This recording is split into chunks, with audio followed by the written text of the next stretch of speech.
Shanghai direct avec Émilie Torgman, on va être beaucoup plus prosaïque bien évidemment, il y a des affaires à faire en Chine. Émilie, puisque Microsoft propose de réduire de 70% le prix du logiciel Office, et ce pour lutter contre la contrefaçon. Et oui, c'est ça, Christophe. Ce logiciel passe de 70 € à 20 €. Alors, c'est une offre promotionnelle qui va durer jusqu'à la fin de la semaine prochaine, qui est une semaine de vacances nationales ici en Chine. En rendant ses produits plus abordables, le géant américain veut convertir les utilisateurs chinois au vrai logiciel. C'est un test et Microsoft a promis de multiplier les promotions ici en Chine.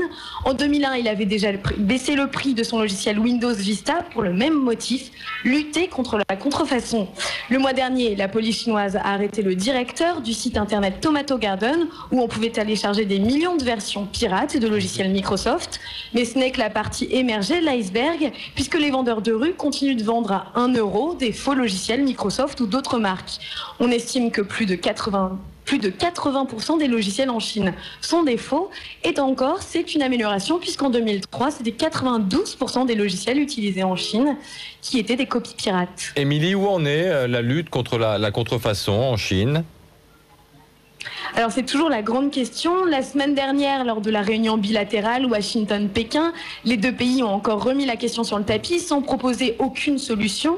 Washington a attaqué Pékin devant l'OMC pour son laxisme et l'industrie du film, du livre et des logiciels américaine estime que la contrefaçon chinoise lui coûte 3,5 milliards de dollars. Elle lui a coûté l'année dernière ce prix-là. Donc en juin, Pékin a publié sa stratégie nationale sur la propriété intellectuelle et prépare actuellement une révision de sa loi sur les brevets. Alors, est-ce qu'il s'agit encore de belles promesses ? Eh bien, peut-être pas. La Chine veut désormais changer d'image. Elle en a marre de passer pour l'empire de la contrefaçon et veut maintenant miser sur l'innovation.